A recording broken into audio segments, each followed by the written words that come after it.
What is going on, guys? It's Reflex here, and I've been busy all day, and I just now realized that there's a lot of Kingdom Hearts news that came out today. So I'll be coming out with a string of videos dedicated to pretty much each topic. But today's topic, or at least for this video right now, is he had an interview with Famitsu, and they talked about the next installment for Kingdom Hearts. So this is in the Famitsu, and this is just translations, which shouts out to Audrey for doing all the translations for the entire Famitsu interview with Nomura. I think it was the whole thing.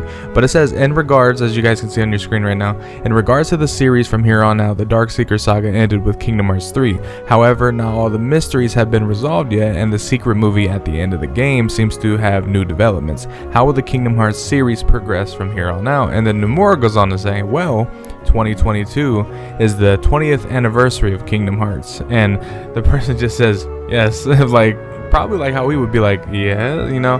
But then Nomura goes on to say, so we'll just have to do our best for the 20th anniversary. I've already shifted my thinking to the next installment, and the Kingdom Hearts team is already starting on something new. Kingdom Hearts Melody of Memory is a game that comes before the next installment, so the main staff was able to assist with that. In regards to what we will announce from here on out, everything will probably surprise you, so please look forward to it. Now, Kingdom Hearts coming out in 2022, obviously that's what they're going to aim for, because 20th anniversary, that is the perfect time to actually release the Kingdom Hearts. But it seemed like they're going to try to aim for it, so let's not be set in stone that it would release on 2022. But regardless, the fact that, I mean, we already knew that they had their mind set on the next Kingdom Hearts already, because this one was pretty much near completion. I would say since it's coming out in November, they're probably putting like very minor final touches and maybe just a lick of polish for the Nintendo Switch port and, you know, every single port that's it's coming out on. But I am honestly excited. I'm curious what is the thing that's going to surprise us. Let me know down in the comment section below what you think he means by it'll probably surprise you, because I'm thinking, I mean, I guess let's not read too much into it, but like for me, when I hear that, I'm thinking, well, if anything's going to surprise me, it would probably be that the game would actually come out in 2022, because I know that's what they're aiming for, but that's not far from now. That's honestly, that's only 2 years, and for a Kingdom Hearts game, considering we've been, like, Kingdom Hearts fans we've been pretty lucky. Even though we had a drought for a while, we've been pretty lucky these past years, because 2019, obviously Kingdom Hearts 3, 2020 we had KH Remind, obviously Union Cross has been here, which we're not going to count that. Dark Road, kind of the same deal. I love the story, but I don't care for the game.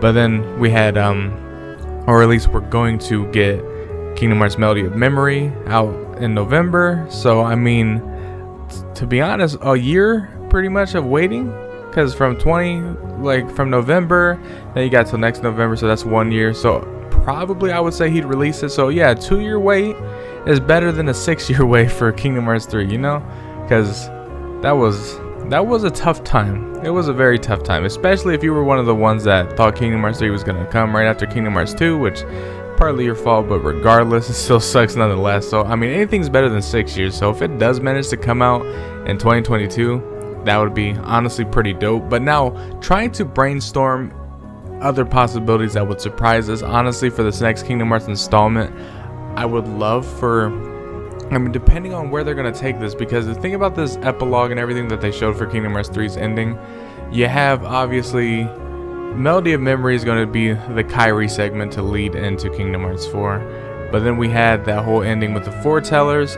as well as the whole ending with Sora and Riku being where they are. And I want Yozora to not only be a playable character, but to have a major part into Kingdom Hearts 4.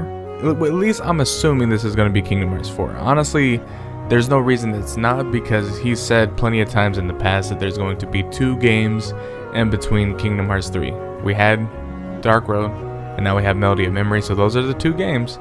So now this has to be the next main game, so I'm looking forward to it. I'm looking forward to it. I want to see Yozora take a major part in the plot and see how it connects with the whole, I mean, I'm trying to think, if Yozora was an actual playable character, would it be in the Verum Rex style game? Would that whole like thing be like with Gundam stuff? Because I didn't like fighting like that. I thought it was kind of tedious in the Toy Box world. I did not like that. But I mean, we'll just have to wait and see. But regardless, I'm excited nonetheless, because the possibility of seeing the World Ends With You characters being brought back into Kingdom Hearts 4 in a mainline game, that would be awesome. Then just seeing Yozora, seeing the little parallels of Versus 13 of Final Fantasy, that would be awesome to see.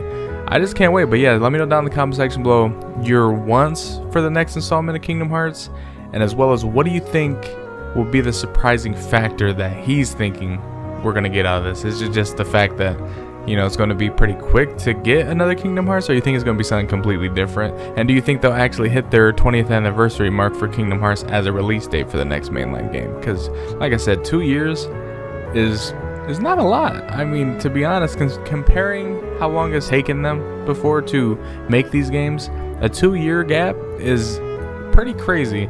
I mean, technically from Kingdom Hearts 3 to Kingdom Hearts 4, it would be, let's see, 2019.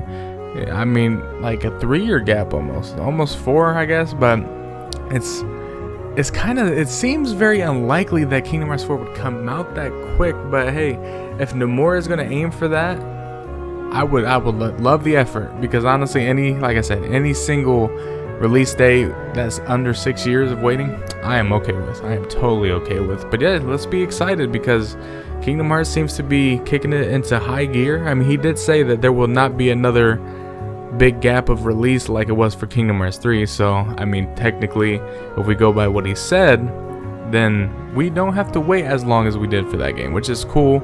And I mean, the future looks bright for us Kingdom Hearts fans, so I'm glad that we're finally getting our due and not having these dry spells. Because I will say, from the moment that Kingdom Hearts 3 came out, I was like, this is probably going to end up now how it was for when I think 0.2 came out. Then we had like this big gigantic gap of just dry spell of nothing of Kingdom Hearts related stuff. So at least now Kingdom Hearts 3 came out, then we got talks about Remind came out, then talks about Dark Road. Union Cross has a crazy storyline that we've been watching, and then Melody of Memories coming out. So I mean, technically there has not been a month that went by where Kingdom Hearts at least wasn't brought up with some new details of something regarding Kingdom Hearts. So I mean, I'm happy to be a Kingdom Hearts fan, because finally it seems like we're getting consistent with the kind of content that's being brought to us. So I'm happy. And even there was some shoes that came out. I know, I mean, for like a suit, I might have wanted to wear those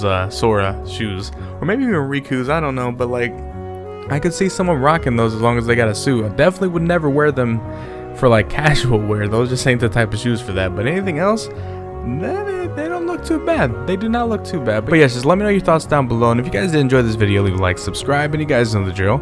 I will see you guys later.